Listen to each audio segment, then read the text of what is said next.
네, 기도하겠습니다. 하나님 아버지 감사합니다. 오늘 주의 말씀을 통해서 또 하나님의 계획과 은혜와 인도하심을 깨닫게 하여 주시옵소서. 주 예수 그리스도의 이름으로 기도합니다. 아멘. 네, 오늘 하나님의 말씀은 열왕기하 2장 9절부터 9절까지만 보겠습니다. 한 절만. 열왕기하 2장 9절. 제가 읽어드리겠습니다. 건너매 엘리야가 엘리사에게 이르되 나를 내게서 데려감을 당하기 전에 내가 내게 어떻게 할지를 구하라. 엘리사가 이르되 당신의 성령이 하시는 역사가 갑절이나 내게 있게 하소서 하는지라. 아멘. 아멘. 네. 오늘 이 열왕기하 2장의 말씀은요, 아주 유명한 장이죠. 엘리사가 엘리야와 함께 베델로 갔다가 또 여리고로 갔다가 막 여기저기 막 다니죠. 그러면서 내가 이제 하나님께 부르심을 받는데 가기 전에 나한테 원하는 걸 말해라. 그러니까 뭐라 그래요? 당신의 성령이 하시는 역사가 갑절이나 내게 있게 해 주옵소서라고 기도하는 내용입니다. 갑절의 성령의 충만함을 주옵소서. 이것은 또한 우리의 기도 제목이 돼야 되기도 하죠.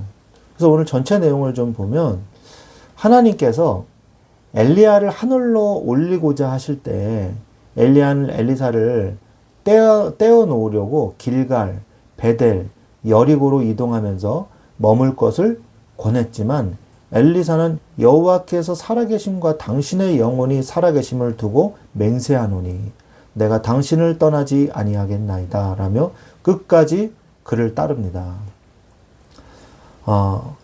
이것을요, 스승의 이 마지막을 함께하려는 제자의 신실함과 영적 어떤 계승에 대한 간절함으로 우리가 볼 수 있는 것이죠.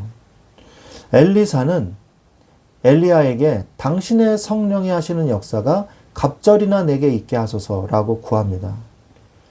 이 갑절은요, 장자의 상속을 의미하는 것이거든요. 그래서 엘리사가 엘리야의 공식적인 후계자이자 영적 장자로서 사역을 이어가길 원했음을 엘리사가 보여준 거죠. 엘리야가 드디어 회오리 바람과 불수레와 불말들을 타고 승천한 것을 목격하게 됩니다. 그리고 엘리사는 엘리야가 그랬던 것처럼 그의 남겨진 겉옷을 가지고 둘둘 말아서 요단강을 치면서 엘리야의 하나님 여호와는 어디 계시나이까 라면서 그 물이 갈라지는 기적을 다시 한번 체험하게 돼요. 똑같이 엘리야가 했던 것처럼. 그걸 통해서 엘리사가 엘리야의 영적인 아까 기도했던 성령의 갑절의 영감을 받게 된 것을 보여주고 있는 거죠. 이 선지자의 제자들은 엘리사에게 임한 능력을 보고 그가 엘리야의 후계자임을 인정했습니다. 하지만 그들은 엘리야의 승천을요, 온전히 믿지 못했어요. 그래서 여호와의 성령이 그를 어느 산이나 골짜기에 던지셨을 것이라며 시신이라도 찾게 해달라고 강권을 하죠. 엘리사가 마지못해 허락을 하니까 그들은 사흘간이나 찾아다녔으나 결국 찾지를 못합니다. 그러자 엘리사가 거봐 내가 찾지 말라고 하지 않았냐라고 말을 하죠. 이후 엘리사는 여리고 성읍 사람들이 물이 나빠서 토산이 익지 못하고 떨어지는 고통을 호소하자 새 그릇에 소금을 담아서 물의 근원에 던지면서 여호와의 말씀이 내가 이 물을 고쳤으니 이로부터 다시는 죽음이나 열매 맺지 못함이 없을지니라고 선포하면서 물을 고칩니다. 이게 엘리사의 첫 번째 이적이에요. 이는 엘리사의 공적 사역이 저주를 축복으로 바꾸는 생명의 사역임을 보여주는 이 첫 번째 기적의 역사였죠. 그리고 이후에 엘리사는 이제 베델로 올라가죠. 베델로 올라가면서 젊은 아이들이 성에서 나와서 그를 조롱하는 사건이 벌어져요. 대머리여 올라가라, 대머리여 올라가라. 대머리를 놀렸어요. 엘리사를 놀렸어요. 근데 이것은요, 단순한 인신공격이 아니라 엘리야의 그 승천을 빗대어서 네 스승처럼 너도 뭐 없어져라, 이런 의미를 담은 하나님의 선지자에 대한 악의적인 모독 행위였다고 주석가들은 봅니다. 그래서 특히 우상숭배의 중심지였던 베델의 아이들이 보인 그 반응은요, 그 지역의 뿌리 깊은 불신앙을, 그 우상숭배의 문화임을 반영하고 있는 것이죠.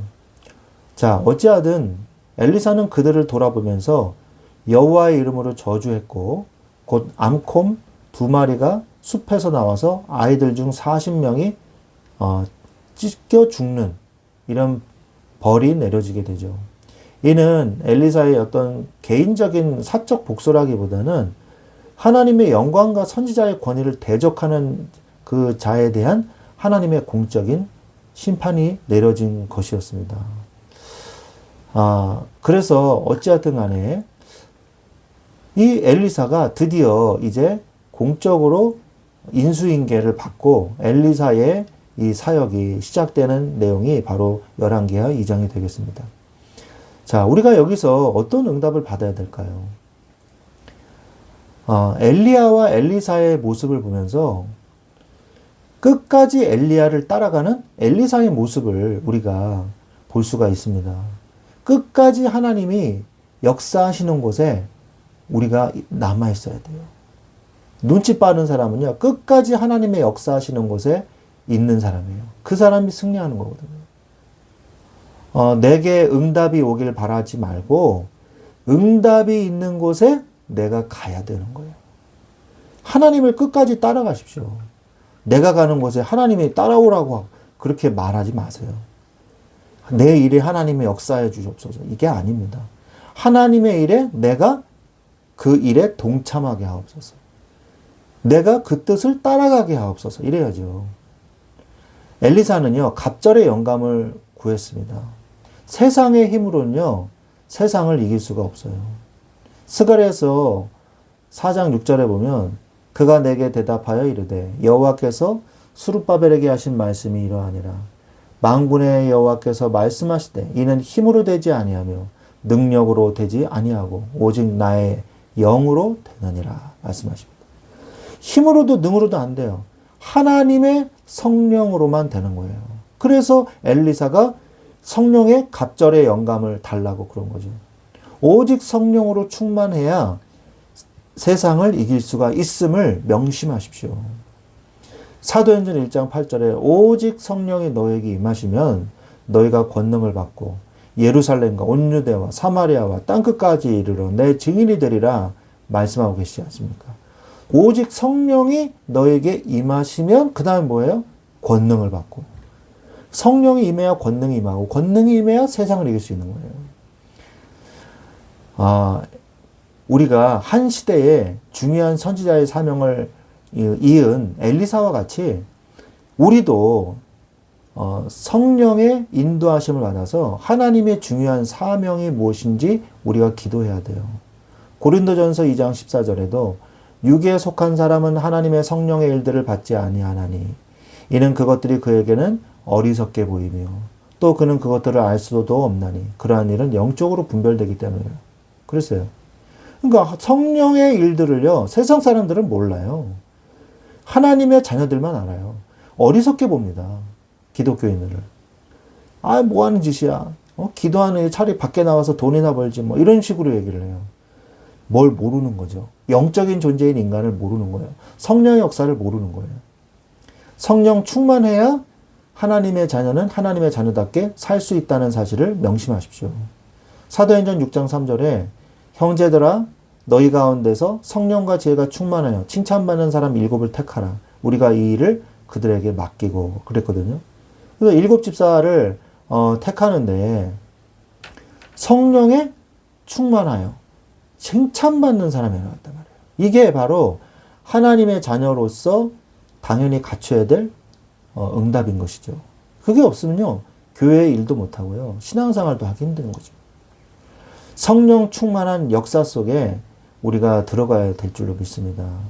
구약의 성령의 역사는요, 하나님의 영이 임하셨으나 떠나시기도 하셨어요. 사울에게 그랬지 않습니까? 그리고 구약에 나타나시는 성령은요, 공동체 위에 임재하시고 역사하시는 부분이 강조되어 있어요. 개인에게 임하시는 것보다는. 그래서 민수기 11장 25절에 여호와께서 구름 가운데 강림하사 모세에게 말씀하시고 그에게 임한 영을 70장로에게도 임하게 하시니 영이 임하신 때에 그들이 예언을 하다가 다시는 하지 아니하였더라. 그러니까 하나님의 영이요, 공동체 위에 임하게 되는 거죠. 하나님의 영이 임할 때 하나님의 역사를, 하나님의 일을 그들이 감당할 수 있도록 하셨다는 것입니다. 사사기서 6장 34절에 보면 여호와의 영이 기드온에게 임하시니 기드온이 나팔을 불매 아비에셀이 그의 뒤를 따라 모이고 이렇게 되어 있잖아요.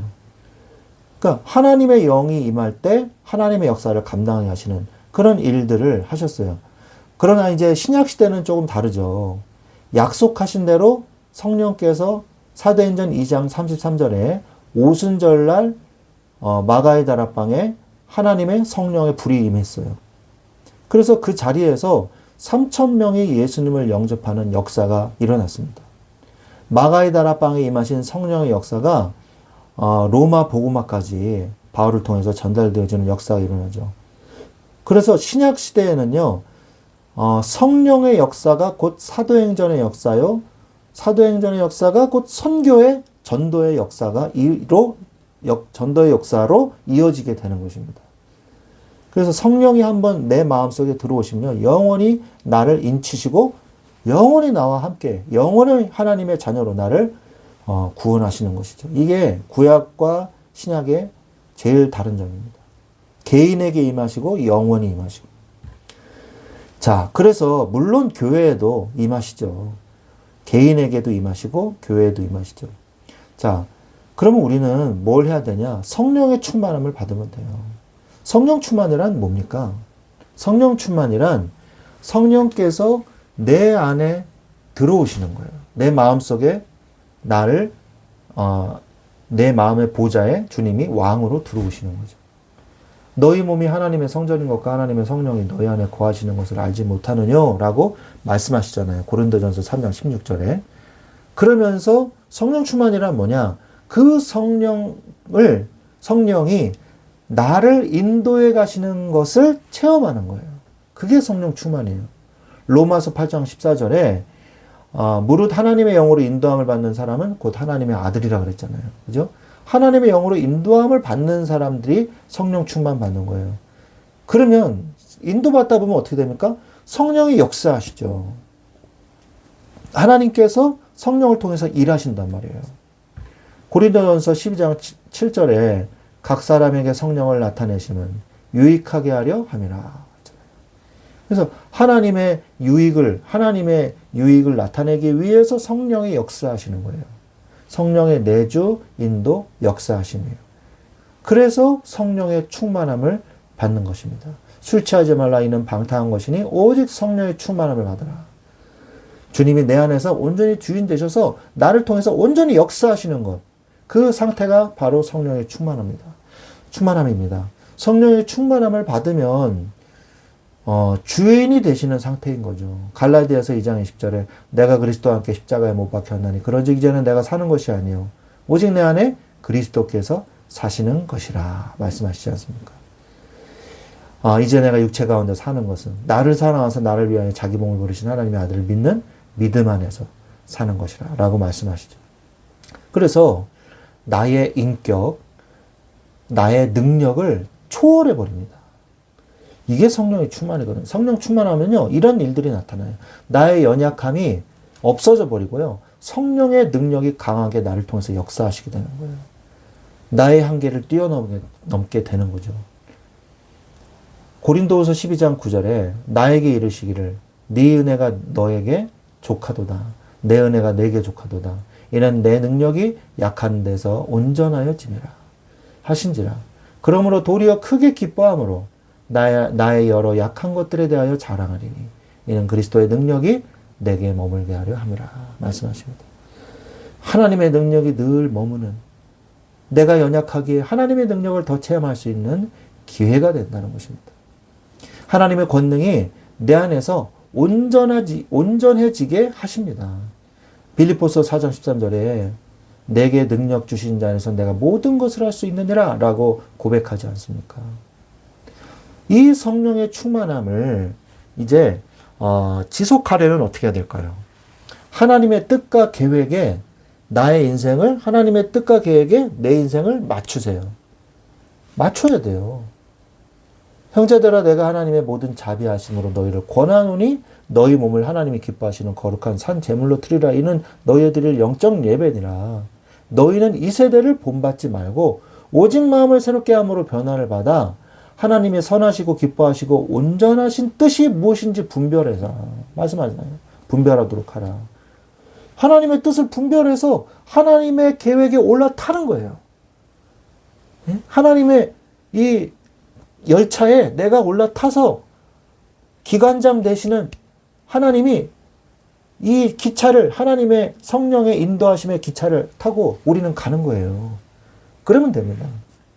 그러면 성령의 충만함을 지속할 수 있습니다. 하나님이 역사하시는 시간과 장소와 사람에게 있으십시오. 자꾸 하나님 보고 따라오세요 하지 마시고요. 주님을 따라가세요. 하나님이 역사하시는 시간, 하나님이 역사하시는 장소로 가세요. 하나님이 역사하시는 사람과 같이 있으세요.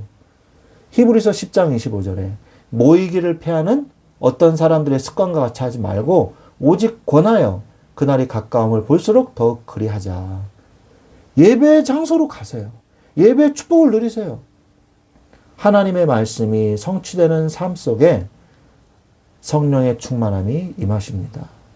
골로새서 3장 16절에 그리스도의 말씀이 너희 속에 풍성히 거하여 모든 지혜로 피차 가르치며 권면하고 시와 찬송과 신령한 노래를 부르며 감사하는 마음으로 하나님을 찬양하고 말씀하시거든요.